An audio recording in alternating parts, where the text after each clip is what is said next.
Naging isa sa pinaka-pinag-usapang K-drama nitong mga nakaraang linggo ang Perfect Crown dahil sa matinding kontrobersyang bumalot dito kahit mataas ang ratings at sobrang lakas ng support mula sa fans sa iba't ibang bansa.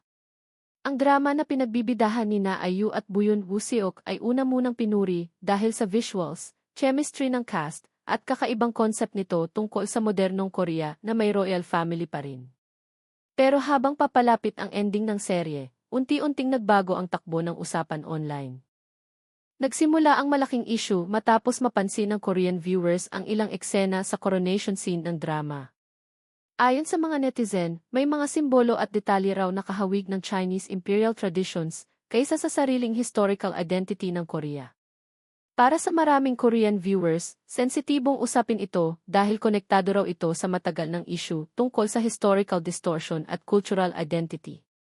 Dahil dito, mabilis na kumalat ang galit online, at maraming nagsabing parang minamaliit o binabago ng drama ang kasaysayan ng Korea. Habang lumalala ang issue, mas lalo pang uminit ang sitwasyon nang lumabas ang balita na sinuportahan pala ng government-related content agency ng Korea ang production ng drama gamit ang malaking budget. Maraming netizens ang nagtanong kung bakit ginastusan ng public funding ang isang project na ngayon ay inaakusahan ng historical distortion. Doon nagsimulang magkaroon ng mas malaking backlash, hindi lang laban sa production team, kundi pati na rin sa broadcasting company. Dahil sa lumalaking pressure, agad naglabas ng public apology ang production team ng Perfect Crown.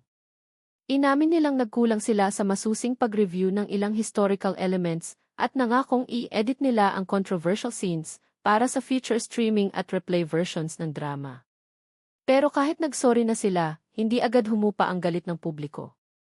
May mga viewers na nagsabing kulang at huli na raw ang apology, habang may ilan namang fans na ipinagtatanggol ang drama dahil fictional at alternate universe naman daw ang concept nito simula pa lang. Kasunod nito, nagkaroon pa ng online petition sa South Korea para tuluyang tanggalin ang Perfect Crown sa streaming platforms. Sa loob lang ng ilang araw, libo-libong signatures agad ang naipon. Marami ring Korean communities online ang patuloy na nagde-debate kung simpleng creative freedom lang ba ito o talagang disrespectful na sa kultura at history ng Korea. Habang nangyayari ang lahat ng ito, naapektuhan din maging ang mga promotional events ng drama. May ilang reports na napaagang pagsasara ng pop-up store ng Perfect Crown sa Seoul dahil sa patuloy na backlash. Pati merchandise selling ay naapektuhan din dahil sa lumalaking kontrobersya.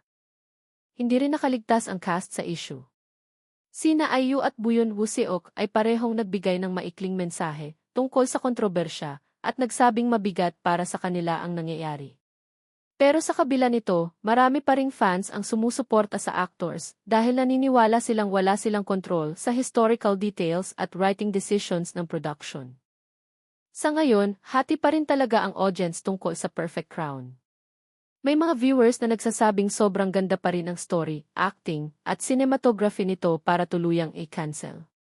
Pero para naman sa iba, hindi sapat ang pagiging fictional drama para baliwalain ang sensitibong historical symbols na ginamit sa serye. Ang mas nakakagulat, kahit sobrang init ng kontrobersya, nananatili pa rin na isa ang Perfect Crown sa pinakausap-usapang i-drama ngayong taon.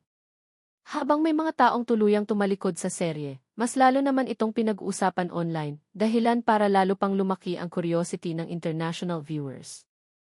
Sa kasalukuyan, patuloy pa ring minomonitor ng fans at Korean media kung magkakaroon pa ng dagdag na aksyon ang broadcasters at streaming platforms tungkol sa drama.